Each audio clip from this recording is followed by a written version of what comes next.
Jama'ar kanan dabo ban kyale masoya ba, kun so ni tunda har yanzu ban fidda raina ba. Na san tsakani na da masoya babu ta ba, dan na shigo keji masoya ku ce welcome. Adamu Zango masoyin ku ne yan kanan dabo walale. Dawo ka dawo Zango, dawo kanan dabo, masa da mata suna cewa ado ka dawo.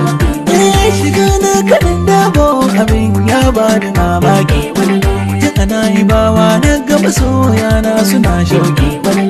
Ni zo wajen unguwa uku nan Zango ne burki, na shiga gidan mai in kara cikin wanda ke tanki. Anan na yi mamaki abin sai ka ce yaki, sai na ka tarin jama'a kowa abin yana Zango ya zo.